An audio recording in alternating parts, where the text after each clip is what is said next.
Hi, I'm Anne-Marie Zanzel, coach, ordained minister, grandma, mama of four, and a queer woman married to my lovely, gorgeous wife after I came out later in life.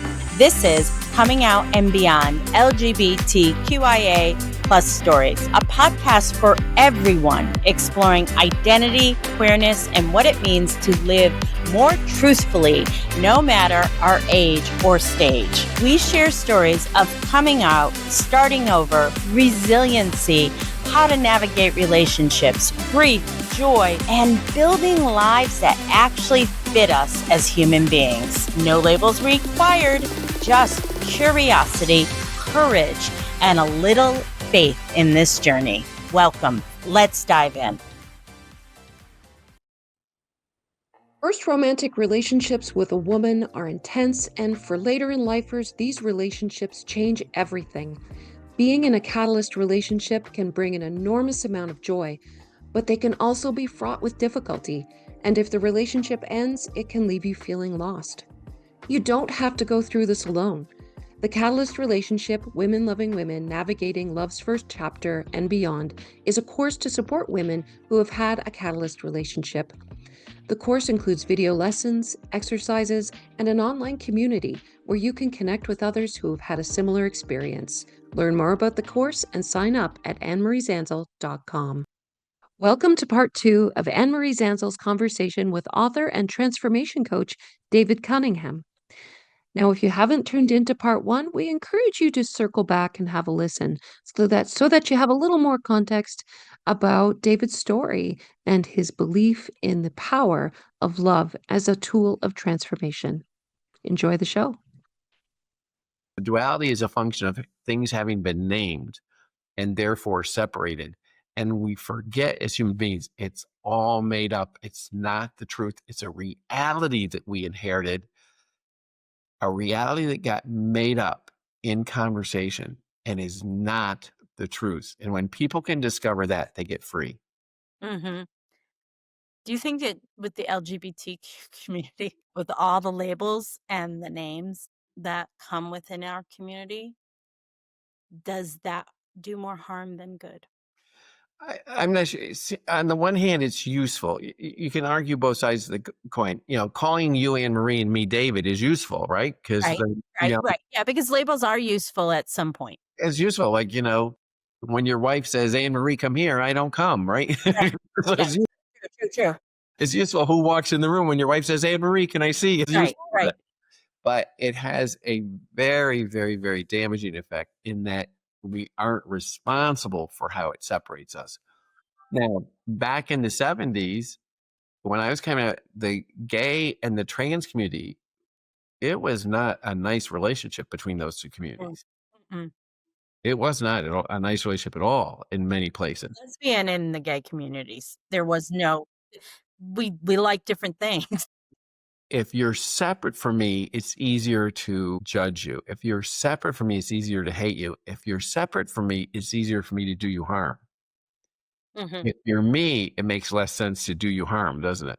Right. So the separation has been really damaging in that part. And you could argue that the current administration is on purpose naming the immigrants. All right. So the new name is we separate people out. Immigrants. And all of a sudden there's a separation that makes it easier to do harm to that group of people that's not me. Mm-hmm. This sounds a lot like Martin Buber and I Thou. Mm-hmm. Have you ever read Martin Buber? Yes. I haven't studied it, but I read it, yes. Yeah. Like there's no separation between me and you. What exists is the love. What exists in the middle is God. And what exists in the middle is so if God is love, then what exists in the middle is love. Now, I could get myself in trouble here, but I get myself in trouble with my mother here. But see, I even argue God, me, those are two different names, and that separates us from God. Correct. And so when I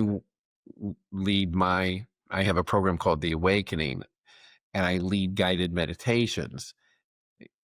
I don't even talk about the God within or the light within, because that assumes there's a me that has God within me. There's a me separate from God that has God within me. When I lead guided meditations, I work with people to experience the light, experience source. And then I say, now claim it. That's me. The light is me. The source is me. So I'm very much committed that people experience themselves at one with all of it.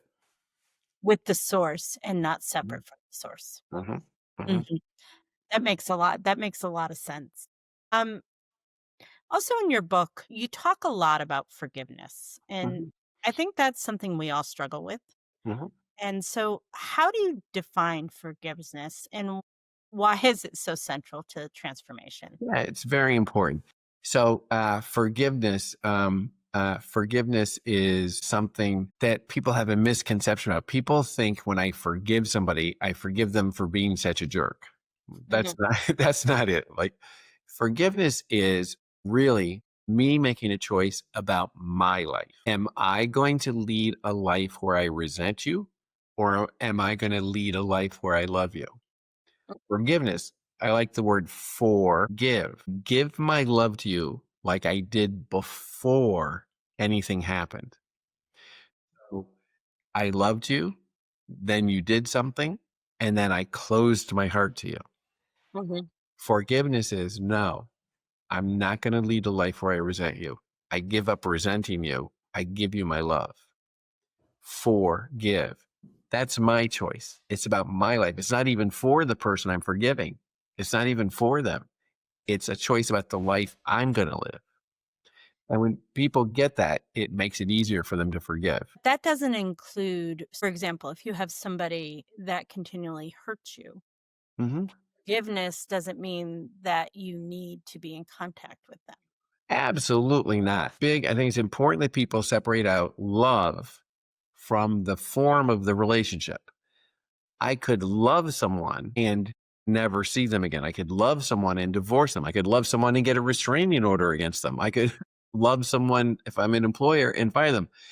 But we can be loving human beings and still be very clear about the nature of the relationship we're going to have with each other. So my loving you doesn't demand a certain relationship.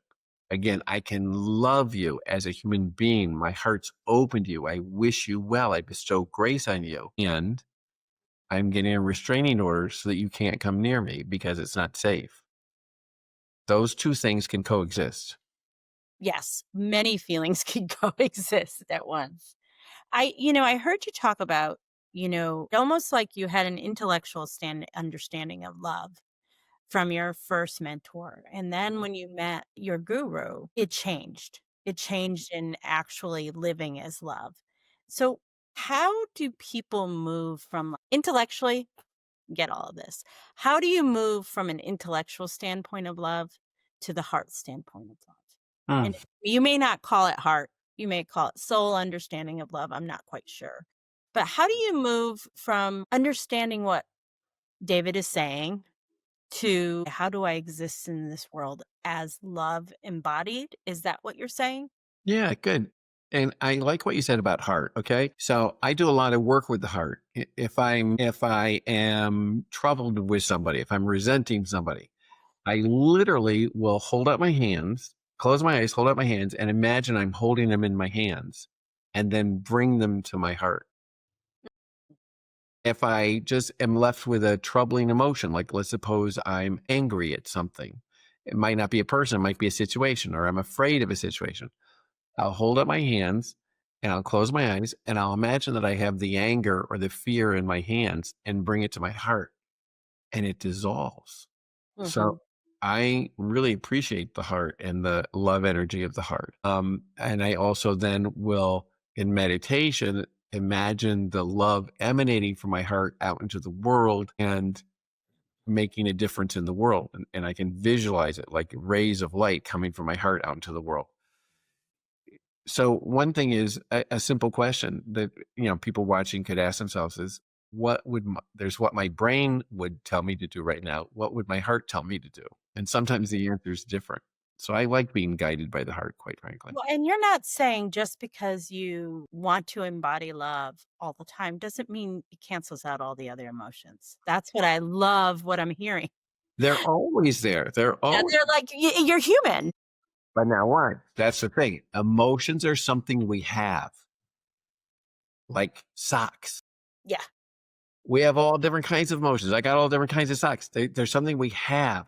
I don't have control over that. I don't have control over what emotions I have. I don't have control over what thoughts I have. They just come.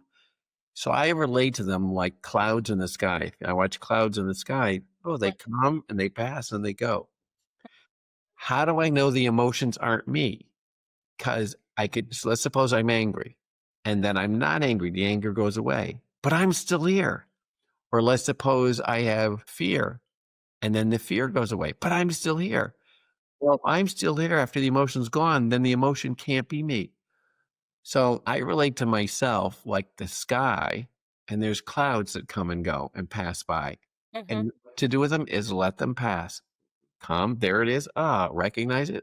Look at that. I like really am like feeling hateful or resentful right now. But I'm not going to hold on to it. Let it go like a cloud in the sky. But certainly the job is not to try to always have positive feelings. Right. Yeah. Like, You will fail at that. yes, you will fail at that. All it takes is somebody taking too long in the line in front of me in the grocery store to get their credit card in the thing. If they take 3 seconds too long, I hate them. So what I'm hearing is that you're human, We are, aren't we? unabashedly human, which I really, really, really, We are, aren't we? really appreciate that, because so many times people that I work with, and myself too, get stuck in these feelings of, I am, name the emotion. Yeah. You We know, are. I am, like, for women, anger. Like, you Mhm. can't be an angry woman. And Not true. And it's interesting because I really would like people to get there is no way that we are. Now, there's some ways that we might characteristically be, like somebody may be shy. And so they kind of developed a habit of behaving in a shy way. But that doesn't mean they are shy. No, it's just shy as a way of being that they got used to. Mhm. How do we know they're not shy? Because I can assure you, we can find a moment in their life where they were far from shy. So even if I can find one moment, that means they're not that. It's just a way of being. Right. So when you get ways of being, now emotions we don't have any control over, but Mhm. ways of being, that's up to us. You love each other, but lately it feels like you're speaking different emotional languages. Strengthening Love is a powerful relationship course created just for lesbian couples. You'll learn how to break painful patterns, communicate with compassion, and feel truly seen again together. Created by LGBTQ+ experts, it's affirming, practical, and designed for real-life connection. It's a one-time payment, lifetime access, and real change. Visit healthylesbianrelationships.com to enroll today. Because your love deserves more than just getting by. It deserves to grow. Can you say more about that? Yeah. So there I'm in the grocery store line. The person in front of me is too slow. I'm having like a flash of anger and as an emotion, and I'm having a thought like, oh, what a jerk, right? Mhm. I don't have any say about that, do I? Mhm. It's like a tidal wave comes and takes me over. But even in that moment, I have a choice about who I'm going to be with that person. See, let's notice when we're tired, can we be cranky? Sure. When we're tired, could we be cuddly? Yeah. When we're tired, could we be argumentative? Yeah. When we're tired, could we be playful? Yeah. So having tiredness like an experience does not determine who we be. We still have a choice about who we be. How about when we're angry? When I'm angry, could I be mean? Uh-huh. When I'm angry, could I be compassionate? Well, yes, I could. When I'm angry, could I be harsh? When I'm angry, could I be tender? Yeah, it's been that way. It's easier with pets or children, it seems like. Right. But oh, so I have anger, I have tiredness, but no matter what emotion I'm having, I still have a choice about who I be. That is good news. That is really good news. You said something that I was thinking about before you just alluded to it about pets and children. It's a heck of a lot easier. Personal relationships. Mhm. Why is it so hard? Why is it so hard to show up like sometimes we can be so much more loving to people we work with Yeah. that I find that I can be much more, although I've worked on it, much more loving with clients or with people that are on my periphery of my life, even the lady in the grocery store, Yeah. versus somebody that I have like an intimate personal relationship. I'll tell you why. Okay. The mistake we make in relationships. Okay. We think somehow we get something from the other person. In other Right. words, if I was married to you, I would think I'm supposed to get love from you. But if we watch carefully, it doesn't work that way. We don't get anything from the other person. If somebody loves me, suppose somebody is right there loving me, and while they're loving me, I'm cranky. What's Hmm. the experience of my life? Do I experience love or crankiness? Hmm. Crankiness. Hmm. Suppose somebody is adoring me, and while they're adoring me, I'm judging them. Do I experience adoration or judgment? The judgment. I experience judgment. Right. So the quality of my life never comes from the other person. And it could also be if somebody's hating me, and while they're hating me, I hate them, I experience hate. But if while they're hating me, I'm forgiving of them, I experience forgiveness. The quality of our life never comes from the other person. And a major mistake of relationships is we think somehow the other person gives us the quality of our life, and they never do. What does the other person provide? One thing and one thing only. They give us an opportunity to be somebody. See, I love being loving, but if there's nobody there, I don't have anybody to be loving with. I love being generous, but if Hmm. there's nobody there, I don't have anybody to be generous with. So when you get that the quality of your life doesn't come from what you get from the other person, it comes from who you be, then you're left grateful for the presence of somebody there because it gives you the opportunity to be somebody. My husband gives me the opportunity to be adoring, and I'm always grateful to him for that. Hmm. In fact, our vows when we got married is I said to him, I said, Bill, I expect nothing from you. And I promise you, you'll love every day of your life here with me. And he says, David, I expect nothing from you because we understood we couldn't get anything from each other. And here's the real scene. If I can talk for one more second, the senior lesson is the more difficult the other person is, the bigger we get to be. So a polite clerk in a store is an opportunity to be polite back. But a rude clerk in a store, that's an opportunity to be really generous. A, a great boss is an opportunity to be great back. But a difficult boss, that's an opportunity to be a really big human being. So Hmm. the senior lesson is the more difficult they are, the bigger we get to be. They're the ones to be the most grateful for in a certain way. The reason we have difficult in personal relationships because we think we're supposed to get something from them. We can't. They can't give us anything. They could adore us. They could adore us. And if while they're adoring us, we're cold, we experience coldness. We don't experience their adoration. They can't give us anything except the opportunity to be somebody. That's a very difficult concept to wrap your brain around. Yeah. Until you practice it a little bit. And, But but so, I do. But the nature of like couples therapy is not like you know what I'm well, if you come to me for therapy, it is. saying. Or if I perform your wedding, the whole wedding ceremony will be based on that. In my book, I have a sample wedding ceremony I led, and it lays the whole thing out like it was a marriage between a man and woman. It was like, okay, you know, do you understand the other person isn't going to give you anything because they can't, except they give you the opportunity to be loving. That's what they provide you. So if you get married by me, it's laid out in the wedding vows. But I think that's a very novel concept. Like I have not heard that. I mean, I've read a lot. No, it was I'm going to have to chew on that one for a good. while. It's in the books. There's a chapter in the book that gives it really. So you can go to that chapter. I'm sorry, Yeah. I can't say which But chapter. I think that is we're always looking through our own lens. Yeah, yeah. And we can't I don't think we can expect people to be mindful readers too. That Sorry, don't expect people to be what? mind readers. Yeah. I think like we have expectations with our partners to be there for us. Yes. And it's the other way around. Very good. Yeah, It that is. it's like we are supposed to be there for them because No, not care for care. We're not supposed to. okay. That's what they give us. See, don't you love being there for somebody? You just love it, don't you? You're happy when you're there for somebody. Yes. So it's not we're supposed to be there for them. That's what gives us joy. But if they're not there, we don't get to be there for them. So if they're there, that's what they give us, the opportunity to be there for another human being. And if they marry us, they give us the opportunity to be there for another human being for our whole lives. Holy smokes, what a gift that is. Mhm. Mhm. But if we think we're supposed to get something from them, like love or affection or devotion, they can't. Somebody could be devoted to me.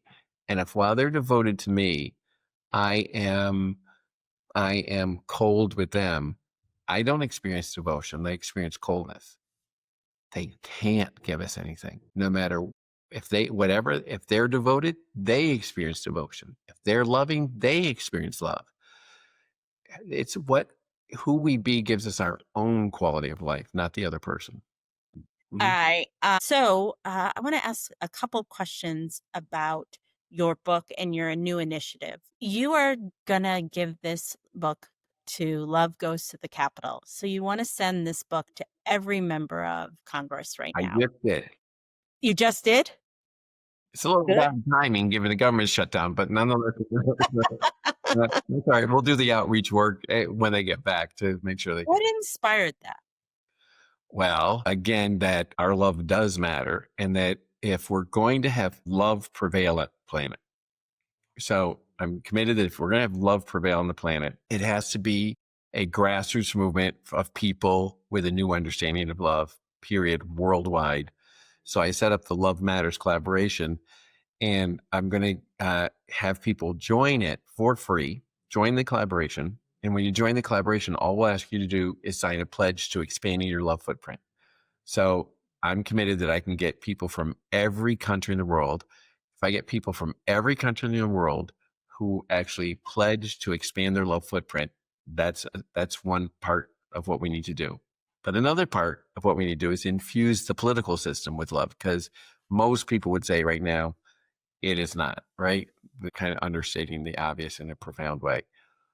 Infusing the political system with love. So two things. One is, yes, to educate our political leaders in this new paradigm of love, because our political leaders, like all of humanity, is caught in an old paradigm called love is an emotion, and I either have it or I don't have it, or love is an ideal and I should have it, but I don't. They don't get love as a way of being and the difference that it makes. So educating our political leaders, but also just infusing the system with love. So the other part, not only am I getting every legislator the book, this is in Washington, but I'm going to be doing that to where I live in Pennsylvania as well, give every state legislator the book. But also, I'm starting in Pennsylvania because that's where I live, another project called Going to the State Capitol. And I'm getting a team of people pulled together, and we're going to go to the state capitol every week for a year. So 52 times.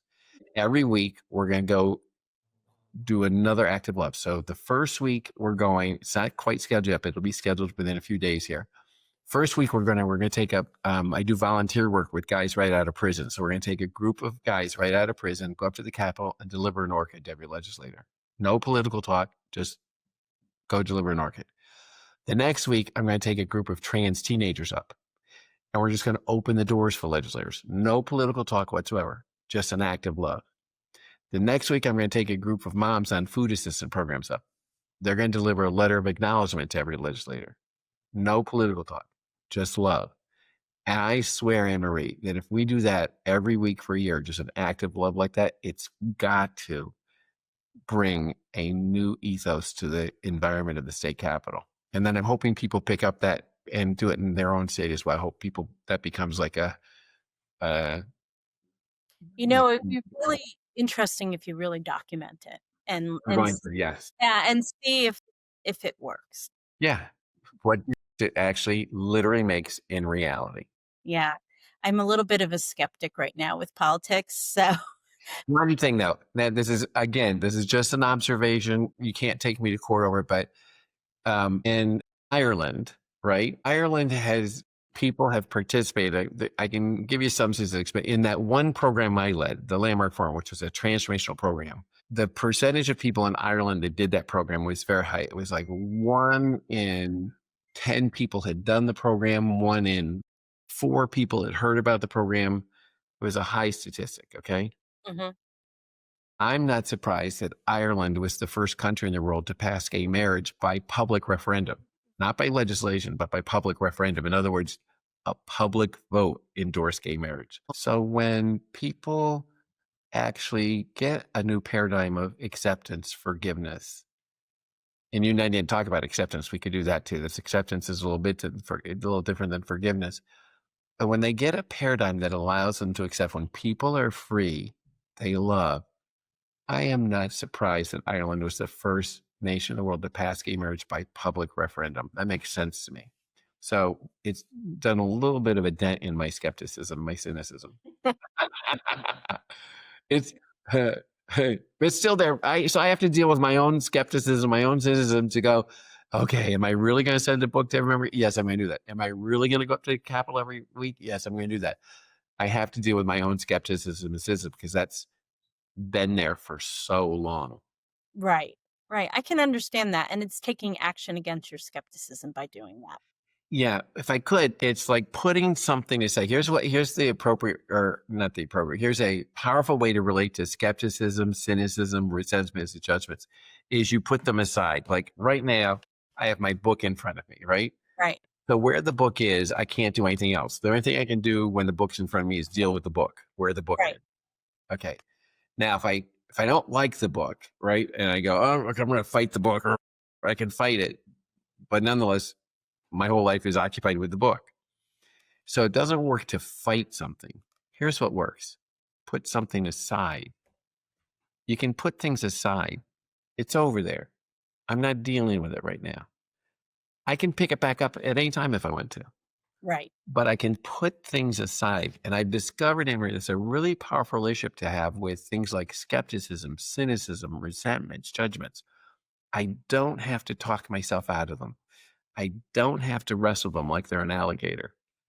I can put them aside and they're there. And then the space in front of me is free to create something. Mhm. So I invite people to practice that even with physical things. Like I put my book aside, I put my pen aside to watch. Oh, we could do that. We can put things aside.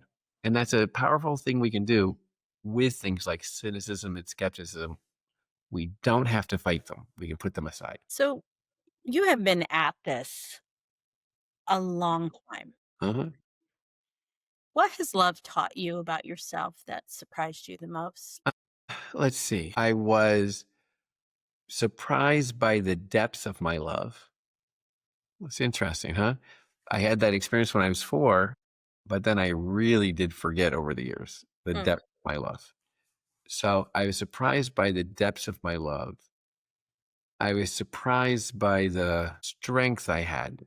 When my partner died of AIDS in 1988, I was surprised at the strength I had to deal with that and to deal with all the different circumstances and events around it. And I was also surprised at how much the opposite was there. Like, wow, I really can be nasty and I really can be resentful, and it happens in the flesh. Just a couple months ago, I had this fight with my dry cleaner. I'm telling you, we had an argument, right? We had this argument over something about the shirts. Oh my gosh. I couldn't believe it. Like we actually got in this argument, not like fisticuffs, but we got in a verbal argument, like Mhm. who was right and who's wrong about the shirts, right? And so I get surprised by my own, what's there like a flash is the opposite. But again, I can put it aside. That took me a few minutes that time. Mhm. Like it was on the drive home. I went, okay, that was stupid, right? Let me go back. So I got back there and apologized and cleaned it all up with the guy, but it took a few minutes to let go of it. So the thing I've learned about myself is both are there. but I really do have a choice. Well, and it sounds like both are there, but you've also learned to be able to forgive yourself. Oh, yeah. And let's talk about acceptance for a minute, okay? Yeah. Mhm. So acceptance, we talked about forgiveness, which is I give, and forgiveness is not an emotion like, oh, I feel forgiving, or it's not even logical, like, oh, I can see it makes sense to forgive. Forgiveness is a choice about a way of being. I'm either going to live a resenting life or I'm going to lead a loving life. My Mhm. choice. Okay. Mhm. Acceptance. People get confused with acceptance, Anne Marie, because they think acceptance is somehow approval or condoning. Like, if I accept something, I'm saying it's okay. Like, it's okay. Mhm. No, acceptance is not saying something's okay. It's not saying that something's not okay. It's just saying something is what is. So, for instance, if it's raining outside and I say, I accept it's raining, I'm not saying it's okay that it's raining. I'm just saying it's raining. And then I can be smart about, okay, how do I live smartly while it's raining? Mhm. So if I accept something, I don't condone it. I don't approve because people don't, they think if I accept something, that means I'm condoning it. No. So people have a hard time accepting because they think it implies approval. No. Acceptance is simply having something be what it is. It's raining. So you didn't have to forgive yourself in the moment. Then you had to with the dry cleaner. You had to accept that this is part of you. Yeah. This is, oh, that's I what I did. I can be cranky sometimes, That's what I did. Sometimes. and I can be cranky. Yeah, I can be cranky, and I just So was, you right? didn't have to work on forgiving yourself. You had to work more on accepting that this is part of who you are. In that moment, yeah, sometimes I have to work I'm on just using that as a yeah, moment. yeah, yeah, yeah. Yeah. Mhm. To Yeah, explain some concepts. yeah. Yeah. So, Yeah. but now it's all based in, we kinda mentioned it a few minutes ago, but this whole paradigm of right, wrong, and good and bad. Right. Can we go back to that for a minute? Oh, I would beg the world to get that it's all made up, that it doesn't exist in the world. It only exists in what we say about the world. So Mhm. let's go to right and wrong for a minute. A lot of the political arguments now, oh Is my right. God, I Yeah. watch I watch family members fight with each other. I watch friends end friendships because of political arguments these days. It's heartbreaking. Why? Because we got caught in a paradigm that somebody's right and somebody's wrong. Here's a radical view. Nobody's ever been right and nobody's ever been wrong. Mhm. Everybody has a view of life, and nobody's view is the same as if you and I stood side by side and looked out at the world, we'd have a different view of it. Mhm. Nobody has the same view as somebody else. To argue which view is the right view is silly. If you're in front of my house and I'm behind my house, we have different views of my house. Which view is the right view? That makes no sense to argue that. But what about like things like white supremacy and stuff like that? Yeah. What do you do with that? There's that for me that feels very right and wrong. But Mhm. how do you explain that? It feels right and wrong. Feelings follow views. Okay. So you have your view and then the feelings come and follow it. This is, boy, hard to get. It's not wrong. Now, I would join you and I would call it wrong, but that's not even that useful. Have you noticed? Telling people they're doing something wrong or telling people that what they're doing is bad doesn't deter much. Telling people that, yeah, telling people that it's wrong to molest children doesn't get them to stop molesting children. Right. Telling people that it's wrong to steal doesn't get them to stop stealing. Telling people that it's wrong to do drugs doesn't get them to stop. So it's not much of a deterrent, quite frankly. And what it does is it causes So then animosity. how do you use love to help people to understand that their view is harmful to humanity? Ah, good. So let me go back to my child abuse work because I was a director of the National Committee for Prevention of Child Abuse for a while. And I learned the hard way.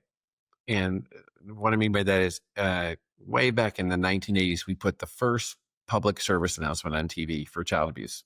Mhm. Uh, and we failed miserably. We showed a sad child with a broken toy. The child was crying. We said, child abuse is a problem. It shouldn't hurt to be a child. If you're hurting your child, you've got to stop. Call us. We put a toll-free number up. Okay. Nationwide campaign, toll-free number. How many did you say?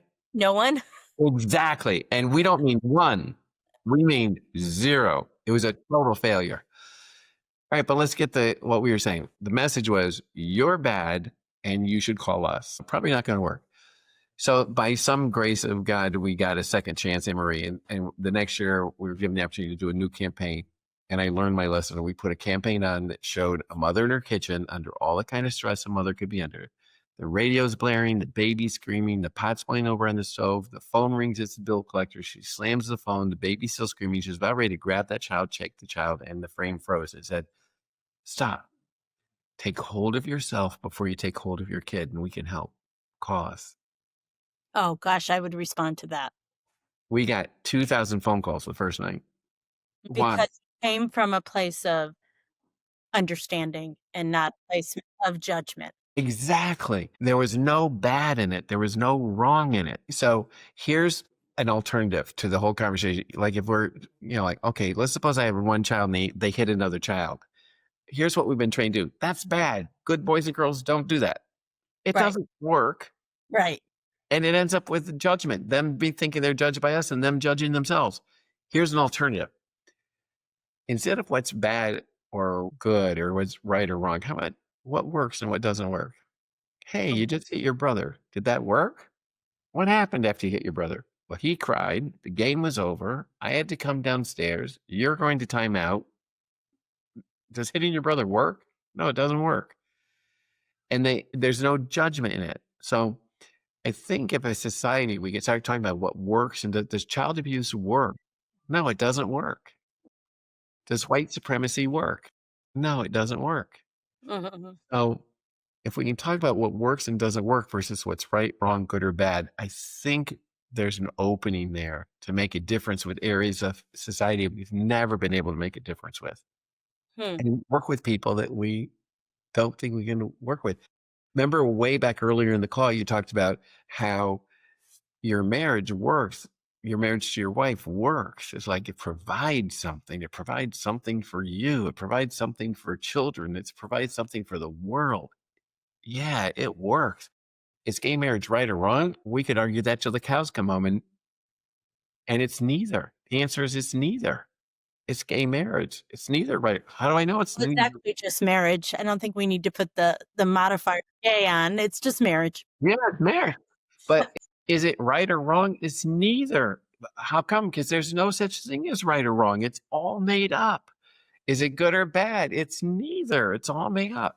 So the news for people is they've never been right and they've never been wrong. That's good news. I like the second part better. Well, here's good news. You've never been bad. How about that? But then you have to find out you've never been good either. You've done what you've done when you've done it. That's all we know for sure. Whether it's good or bad, that's all made up. So to end this portion of the podcast, Mhm. if you could leave listeners with one invitation for their own life, what would it be? Pay attention to your love footprint. So before, as you plan your day, right, you think about, okay, what am I going to do today? Oh, I'm going to go see my sister. Okay, then just ask yourself a simple question. When I leave, what do I want my love footprint to be?